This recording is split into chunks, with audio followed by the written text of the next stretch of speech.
Hello everyone, আসসালামু আলাইকুম। আশা করি সকলে ভালো আছেন এবং সুস্থ আছেন। তো বন্ধুরা, আবার একটি নতুন সরকারি চাকরি বিজ্ঞপ্তি নিয়ে আপনাদের সাথে বিস্তারিত আলোচনা করার জন্য হাজির হয়েছি। এখানে দেখতে পাচ্ছেন গণপ্রজাতন্ত্রী বাংলাদেশ সরকার প্রাথমিক শিক্ষা অধিদপ্তর প্রায় 500 জন লোক নিয়োগ করা হবে। এখানে মাত্র দুইটা পদে, একটাতে দেওয়া আছে 224 জন লোক নিয়োগ করা হবে, যেখানে বেতন দেওয়া আছে 22,490 টাকা, এবং অপরটাতে দেওয়া আছে 246 জন, এখানে দেওয়া আছে 22,490 টাকা, অর্থাৎ 16তম গ্রেড। দুইটা পদে কিন্তু এখানে দেওয়া আছে সর্বমোট পদের সংখ্যা 500 জন, আর এখানে কিন্তু 16তম গ্রেডে বেতন দেওয়া হবে দুইটা পদে। এখানে যে শিক্ষাগত যোগ্যতার মান দেওয়া আছে, এখানে আপনারা আবেদন করতে পারবেন ইন্টারমিডিয়েট ও অনার্স ডিগ্রি পাশে। আবেদনটা করতে হবে অনলাইনের মাধ্যমে। প্রাথমিক শিক্ষা অধিদপ্তরে সম্পূর্ণ নতুন সরকারি চাকরি নিয়োগ, যেখানে বাংলাদেশের সমস্ত জেলা থেকে আবেদন করতে পারবেন। এখানে দেওয়া আছে 25 সেপ্টেম্বর থেকে আবেদনপত্র শুরু হবে এবং 12 অক্টোবর পর্যন্ত অনলাইনের মাধ্যমে আবেদন করতে পারবেন। 25 সেপ্টেম্বর থেকে 12 অক্টোবর পর্যন্ত বিকাল 5 ঘটিকা পর্যন্ত অনলাইনের মাধ্যমে আবেদন করা যাবে।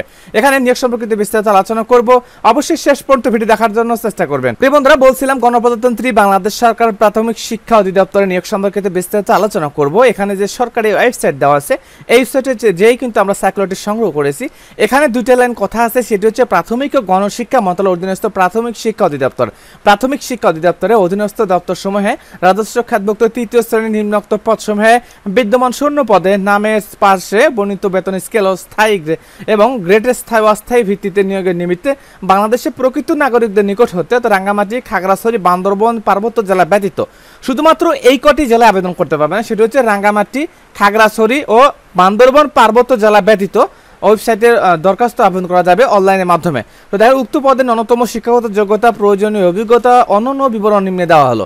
এখানে কিন্তু দেওয়া আছে দুইটা পদে প্রায় 500 জনের মতো লোক নিয়োগ করা হবে। এখানে 1 নম্বর পোস্টে দেওয়া আছে, 1 নম্বর পদটা দেখেন দেওয়া আছে অফিস সহকারী কাম কম্পিউটার মুদ্রাক্ষরিক। পদের নাম দেওয়া আছে অফিস সহকারী কাম কম্পিউটার মুদ্রাক্ষরিক, যেখানে 224 জন লোক নিয়োগ করা হবে। অফিস সহকারী কাম কম্পিউটার মুদ্রাক্ষরিক 224 জন লোক নিয়োগ করা হবে। বেতন স্কেল দেওয়া আছে 2015 অনুযায়ী আপনাকে বেতনটা দেওয়া হবে। এখানে দেওয়া আছে 16তম গ্রেড, অর্থাৎ 9,300 থেকে 22,490 টাকা বেতনটা পড়বে। 9,300 থেকে 22,490 টাকা বেতনটা পড়বে 16তম গ্রেডে। তো এখানে দেওয়া আছে সর্বনিম্ন বয়সের ক্ষেত্রে 18 থেকে যাদের 32 বছর পর্যন্ত রয়েছে তারা সকলে আবেদন করতে পারবেন।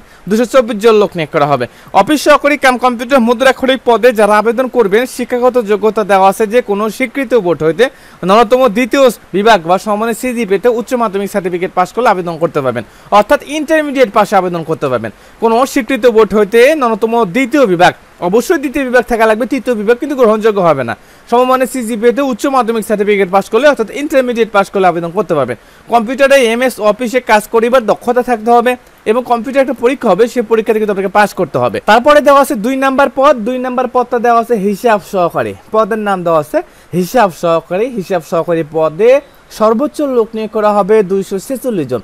হিসাব সহকারী পদে 246 জন লোক নিয়োগ করা হবে। টাকা দেওয়া আছে 9,300 থেকে 22,490 টাকা, যেখানে 16তম গ্রেড দেওয়া আছে। 16তম গ্রেডে এখানে বেতন পাবেন হিসাব সহকারী পদে। এখানে দেওয়া আছে সর্বনিম্ন বয়সের ক্ষেত্রে 18 থেকে 32 বছর পর্যন্ত আবেদন করা যাবে এবং কোনো স্বীকৃত বোর্ড হতে ব্যবসায় শিক্ষা, যেহেতু হিসাব সহকারী পদে কিন্তু অবশ্যই আপনাকে ব্যবসায় শিক্ষা বিভাগে ন্যূনতম উচ্চ মাধ্যমিক সার্টিফিকেট পাস করলে আবেদন করতে পারবেন, অর্থাৎ এইচএসসি পাশে আছে। এখানে কিন্তু আপনাকে হিসাব বিজ্ঞানে আপনার ব্যবসায় শিক্ষা থেকে কিন্তু পাস করতে হবে। এখানে দেখেন এখানে 1 নম্বর পদটা যে কোনো বিভাগ থেকেই পাস করলে হবে, দ্বিতীয় বিভাগে শুধু ইন্টারমিডিয়েট পাস থাকলে হবে। সায়েন্স, আর্টস, কারিগরি শাখা, মাদ্রাসা শাখা যে কোনো বোর্ড থেকে পাস করেন না কেন, শুধুমাত্র ইন্টারমিডিয়েট পাস করলেই হবে। এবং হিসাব সহকারী পদে কোনো স্বীকৃত বোর্ড হতে ব্যবসায় শিক্ষা বিভাগে ন্যূনতম উচ্চ মাধ্যমিক সার্টিফিকেট পাস করলে আবেদন করতে পারবেন। ব্যবসায় শিক্ষা অর্থাৎ বাণিজ্য থেকে যাদের ইন্টারমিডিয়েট পাস রয়েছে তারা সকলে আবেদন করতে পারবেন। কম্পিউটারে এমএস অফিসে কাজ করার দক্ষতা থাকতে হবে। মূল কথা হচ্ছে গিয়ে প্রাথমিক শিক্ষা অধিদপ্তর 2টা পদ, অফিস সহকারী কাম কম্পিউটার মুদ্রাক্ষরিক 224 জন এবং হিসাব সহকারী পদে 246 জন লোক নিয়োগ করা হবে। এই দুইটা মিলে প্রায় 500 জনের মতো লোক নিয়োগ করা হবে। দুইটাই ইন্টারমিডিয়েট পাস। প্রথম কার্ডটাতে শুধু ইন্টারমিডিয়েট পাস থাকলে হবে দ্বিতীয় বিভাগে, এবং হিসাব সহকারী পদে বাণিজ্য থেকে যাদের ইন্টারমিডিয়েট পাস তারা সকলে আবেদন করতে পারবেন। আবেদনটা করতে হবে অনলাইনের মাধ্যমে। অনলাইনে আবেদনপত্র পূরণ সংক্রান্ত নিয়মাবলী এবং করণীয় দেওয়া আছে dper.eltalk.com.bd ওয়েবসাইটে, যে আপনাকে অনলাইনের মাধ্যমে আবেদন করতে হবে। 20 সেপ্টেম্বর থেকে শুরু হবে। 20 সেপ্টেম্বর থেকে সকাল 10টা থেকে আবেদনপত্র শুরু হবে এবং 12 অক্টোবর আগামী মাসের এরকম অক্টোবর মাসের 12 তারিখ পর্যন্ত বিকেল 5 ঘটিকা পর্যন্ত এই প্রাথমিক শিক্ষা অধিদপ্তর আবেদন করতে পারবেন। খুবই সুন্দর সার্কুলার। আবেদন করতে হলে এখানে প্রয়োজনীয় শিক্ষাগত যোগ্যতা তথ্য দিয়ে আবেদন করতে হবে। সেই ক্ষেত্রে এখানে কিন্তু দেওয়া আছে যে 100 টাকা, অর্থাৎ 100 টাকা কাটা হবে এখানে 2টা SMS বাবদ 100 টাকা কাটা হবে এবং যাদের শারীরিক প্রতিবন্ধী ক্ষুদ্র নৃগোষ্ঠী তৃতীয় লিঙ্গ তারা কিন্তু 50 টাকার বিনিময়ে আবেদন করতে পারবেন।